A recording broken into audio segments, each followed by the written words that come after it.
Dans cette vidéo, je vais te partager tout ce que tu dois savoir pour réussir ton projet immobilier. Alors, la stratégie que je te partage aujourd'hui, c'est ce qui a fonctionné pour moi, c'est ce qui m'a permis de quitter mon job à l'âge de 28 ans. Et ça a également fonctionné pour des personnes à qui j'ai partagé cette stratégie et qui l'ont appliquée et qui ont eux aussi pu atteindre leur indépendance financière grâce à cette stratégie. Donc, je t'invite à regarder cette vidéo attentivement parce que je vais vraiment te donner tout ce que tu dois savoir pour pouvoir te lancer sereinement sur ton projet immobilier cette année. Alors, la première étape avant de te lancer dans ton projet immobilier, en tout cas, c'est l'étape numéro 1, c'est d'organiser tes finances. Si aujourd'hui tu es salarié, que tu as une situation professionnelle qui est stable, tu es déjà dans une bonne situation pour pouvoir te lancer. Donc maintenant, il faudra que tu organises tes finances pour que tes comptes soient clean. Et si tu n'as pas encore de boulot, tu es encore en recherche d'emploi ou tu es en intérim, ou tu es dans une situation professionnelle qui n'est pas vue comme étant stable pour la banque, mais je te dirais de faire en sorte de passer à cette situation stable. C'est-à-dire, si tu es en intérim, essaie de passer en CDI. Et si tu es en CDD, ben, organise-toi pour passer en CDI pour pouvoir justement faciliter le financement de ton projet. Après, il y a toujours des exceptions, mais pour moi, si aujourd'hui tu veux te lancer facilement, sereinement et rapidement, c'est la solution la plus simple. Donc ça, c'est la première étape. Deuxième étape pour réussir ton projet immobilier, le terme c'est reverse engineering. En gros, c'est de partir du résultat que tu veux atteindre pour trouver la bonne stratégie qui va te permettre d'atteindre cet objectif. Alors, quand les gens se lancent dans l'immobilier, en général, c'est pour deux raisons. Soit pour générer un maximum de cash flow, donc en gros, créer un complément de revenus qui leur permettra soit de compléter leur salaire, ou alors des fois même, c'est pour aller plus loin, peut-être en vivre. Ou deuxième solution, deuxième option, c'est ils se lancent dans l'immobilier pour placer de l'argent ou simplement se créer du patrimoine pour plus tard, pour éventuellement laisser ça à leurs enfants. Donc en gros, dans cette option-là, ils n'ont pas forcément de, comment dire, de pression sur le cash flow que le projet va générer. Si ça génère du cash flow, tant mieux. Si ça n'en génère pas, c'est pas grave. Et limite, il faut rajouter un peu de cash, un peu de trésorerie pour pouvoir justement compléter. C'est pas gênant pour eux. Tu as des gens en général qui vont acheter du Pinel, le genre de dispositif, entre guillemets, parce qu'en gros, leur objectif, c'était peut-être de payer moins d'impôts tout en se constituant du patrimoine. Ils vont faire ce genre d'opération. Donc toi, avant de te lancer dans l'immobilier, je te dirais de te poser la question simple qui est de savoir quel est l'objectif que tu veux atteindre. Ok, est-ce que toi, tu veux générer du cash flow ou est-ce que tu veux te créer du patrimoine? Alors, n'essaie pas de faire les deux parce que les deux, ça ne fonctionne pas. Donc, soit tu choisis de faire du cash flow, soit tu décides de faire du patrimoine. Et en fonction de l'objectif que tu as, ben, tu vas choisir une stratégie qui sera intéressante pour toi. Bon, moi, en général, les personnes que j'accompagne, c'est des gens qui se lancent dans l'immobilier dans le but de générer du cash right now, sans devoir attendre 10, 15, 20 ans. Donc, si tu veux acheter faire du patrimoine, je te dirais que bon, tu as juste à contacter un agent immobilier et puis tu peux continuer. Par contre, si ton objectif c'est de faire du cash flow, reste attentif parce que justement la suite de cette vidéo-là va vraiment t'aider. Alors, si tu veux faire du cash flow avec l'immobilier, il faut que tu fasses attention à deux éléments importants. Le premier élément, ce sera le choix de la ville.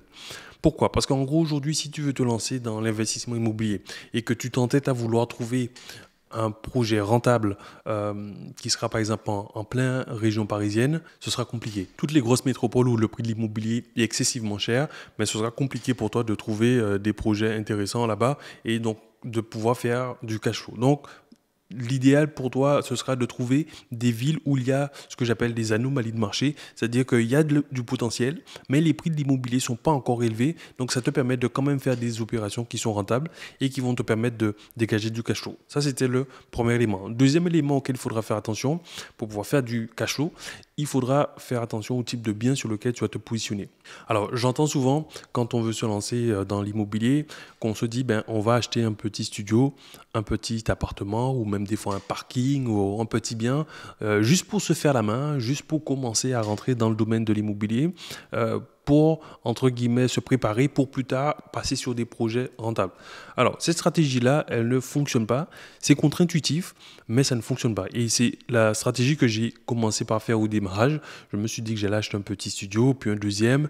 Et rapidement, je me suis rendu compte que ben, le cash flow qui était généré par ce genre de bien n'était pas forcément intéressant, ou en tout cas, c'était difficile de dégager un cash flow conséquent qui allait me permettre de pouvoir atteindre mon indépendance financière rapidement. Et mon objectif à l'époque, quand je me suis lancé, c'était d'atteindre mon indépendance financière avant l'âge de 35 ans. Et du coup, si je restais dans cette stratégie-là, ça allait prendre beaucoup trop de temps. Donc, c'est pour ça que je te dirais qu'il faut vraiment faire attention au type de bien sur lequel tu vas te positionner, parce que les petits biens, un, ils vont coûter plus cher. Deux, tu auras énormément de concurrence. Et trois, tu ne seras pas forcément en contrôle total. Si tu achètes un appartement ou un studio dans une copro, tu vas avoir des charges, etc. Ce sera compliqué. Le type de biens qui, selon moi, aujourd'hui, permettent de générer un maximum de cash flow, ce sont les immeubles de rapport. Alors, attention, je dis immeuble de rapport, pour certains, c'est un gros mot, mais en fait, immeuble de rapport, c'est juste un petit ensemble immobilier avec 4, 5, 6 appartements que tu vas pouvoir exploiter.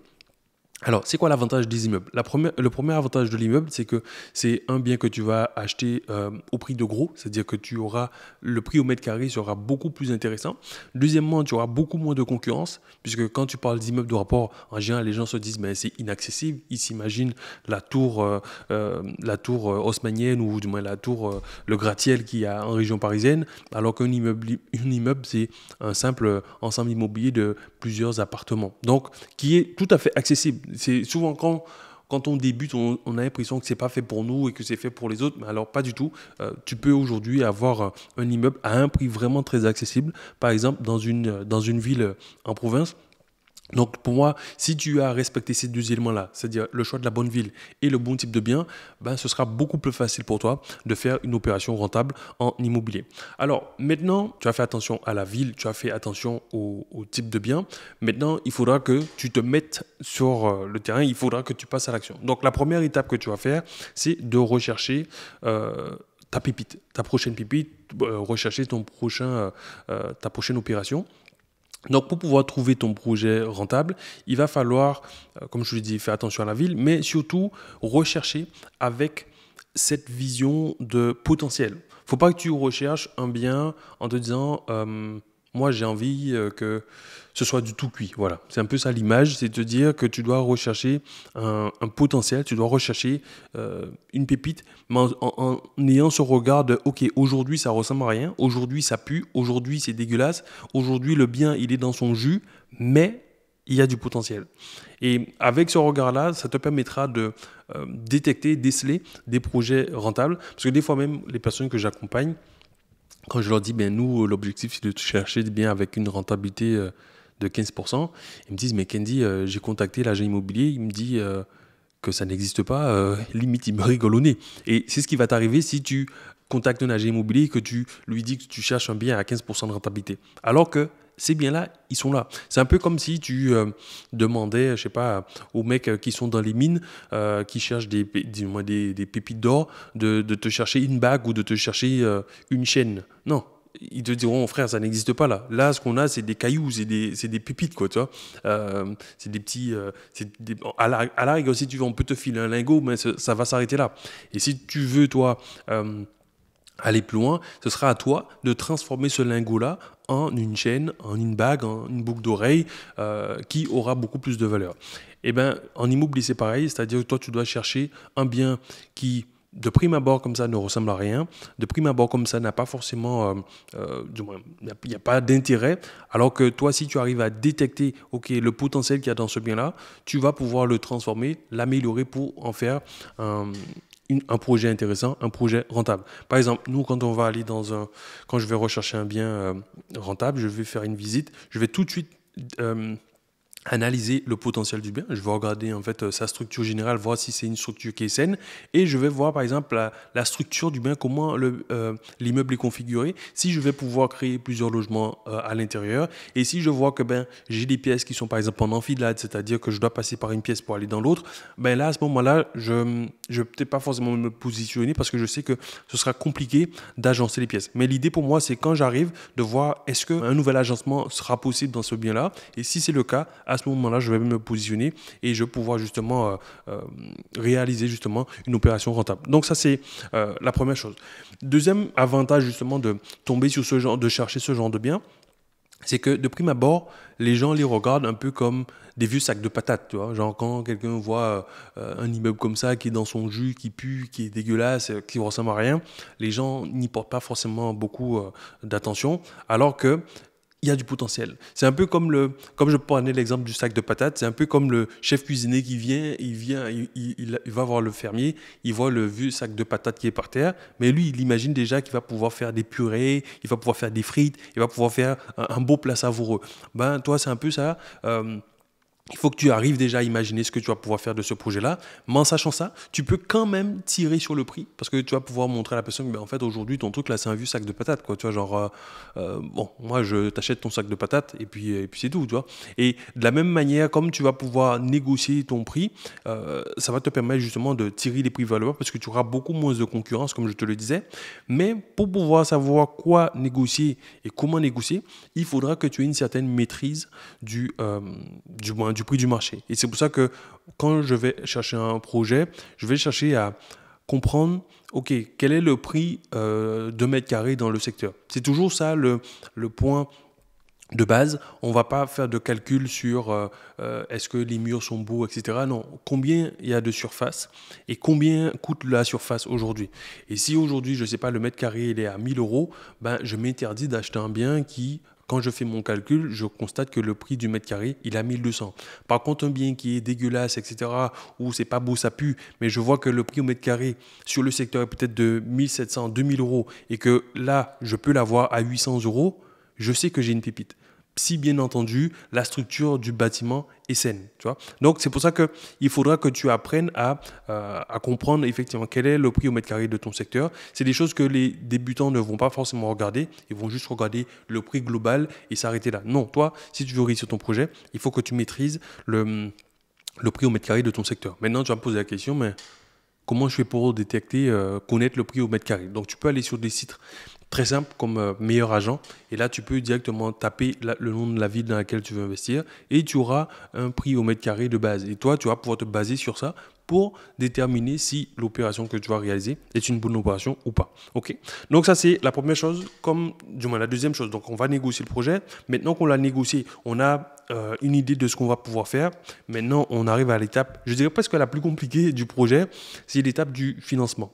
Donc pour le financement, bien entendu, au départ, je t'avais dit le point 1, c'était d'optimiser ta situation financière pour faciliter le allorage du financement. Moi, j'ai remarqué une chose à cette étape-là, c'est qu'il n'y a pas de méthode miracle. Il faut faire du volume. Alors, chaque projet a un numéro. Tu vois, et ce numéro-là, c'est quoi? Ben, c'est le nombre de contacts que tu devras faire pour obtenir ton financement. Il y en a, leur numéro, c'est 3. Il y en a, leur numéro, c'est 15. Il y en a, leur numéro, c'est 25. Il y en a, leur numéro, c'est 30. Et toi, tant que tu n'auras pas contacté des courtiers, des agents, des banques, que tu n'auras pas été faire des demandes de financement, tu ne pourras pas savoir quel est ton numéro. La seule chose qu'il faut se dire, c'est que si tu avais fait le travail nécessaire qui était initialement de préparer ta situation financière, il faut simplement que tu pousses des portes pour maximiser le nombre d'opportunités que tu pourras. Parce que moi, j'ai remarqué que des fois, tu pourras avoir une bonne situation financière, même sur le papier, et quand même obtenir des refus. Même des fois, dans des banques avec qui tu travailles depuis très longtemps, des banques historiques, des banques familiales, depuis tes parents étaient dans cette banque-là et pourtant, quand toi tu viens les contacter, ils te disent ben non, ton projet ne nous intéresse pas et ils ne te suivent pas. Et l'erreur que tu pourrais faire, c'est de te dire ok, ben si cette banque avec qui je travaille depuis très longtemps ne veut pas me suivre, ben, c'est que mon projet n'est très certainement pas intéressant ou n'est pas faisable et du coup tu risques de t'arrêter là. Et ça se trouve, tu es à une porte de trouver ton financement. Donc, c'est pour ça qu'il faut s'armer de patience en se disant, une fois que tu as bien préparé ton dossier, bien préparé ton projet, il faudra que tu pousses des portes. Et une fois que du moins tu auras ça en tête, maintenant, la deuxième chose qu'il faut que tu gardes en tête sur la partie du financement, c'est que le financement qu'on va chercher, nous, il doit être en lien avec notre objectif initial qui était de générer un maximum de cash flow. Qu'est-ce qui va impacter notre cash flow quand on va commencer à louer notre bien? C'est les mensualités qu'on aura et le temps qu'il faudra qu'on commence à rembourser le prêt. Alors, comme c'est ces deux paramètres-là qui vont jouer sur notre cash flow, ben, on va chercher à négocier ces éléments-là. Ça ne sert à rien de vouloir négocier autre chose. Pour moi, il y a deux paramètres à négocier. Un, la durée du prêt. Si tu as une durée de prêt qui est suffisamment longue, ben ça te permettra d'avoir des mensualités beaucoup plus faibles, ce qui te permettra d'avoir un meilleur cash flow. Et deuxième élément qui te permettra d'avoir du cash flow, mais tout de suite, right now, c'est d'avoir un différé d'emprunt. C'est-à-dire que tu vas commencer ton bien, du moins tu vas commencer à signer aujourd'hui et tu vas commencer à rembourser ton projet dans 1 an, dans 2 ans, dans 3 ans. Et plus la durée du différé sera importante, ben plus tu vas pouvoir encaisser du cash flow tout de suite. C'est-à-dire qu'au lieu de rembourser 1000 euros de mensualité, ben tu vas peut-être rembourser peut-être 150 euros tout de suite juste pour payer les intérêts d'emprunt. Mais les 900, 1000 euros, du moins les 800, 900, voire 1000 euros que tu auras pas à rembourser, ben ce sera tout de suite du cash flow que tu pourras garder pour toi pour pouvoir justement maximiser la rentabilité de ton projet. Donc ça, c'est vraiment les deux éléments sur lesquels que tu dois faire attention. Une fois que tu as trouvé le financement, maintenant, l'étape suivante, c'est la rénovation du projet. Alors, pour réussir la rénovation du projet, il y a pas mal de points sur lesquels il faudra être vigilant.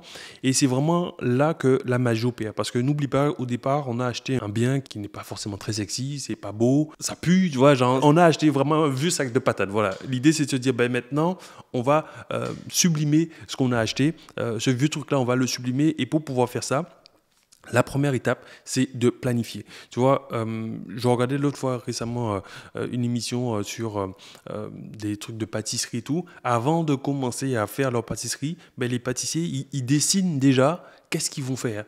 Et toi, aujourd'hui, si tu te lances sur un projet immobilier comme ça, tu ne peux pas te lancer en te disant, ben, on va voir, on va improviser. Non, c'est pas possible. Il faut que tu planifies ton projet.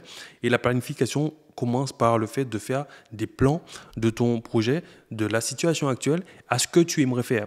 Et en faisant les plans, déjà, tu pourras voir s'il y a des anomalies, s'il y a des choses qui ne sont pas cohérentes ou pas. Si tu vas pouvoir faire 4 logements ou 5 logements, comment tu vas pouvoir du moins optimiser l'espace pour maximiser la rentabilité. Donc ça, c'est le point indispensable, c'est de planifier ton projet, de faire des plans, que ce soit sur des logiciels comme Home by Me. Tu n'as pas besoin d'être un pro du plan pour te lancer sur ça. Tu peux vraiment faire ça de façon très simple.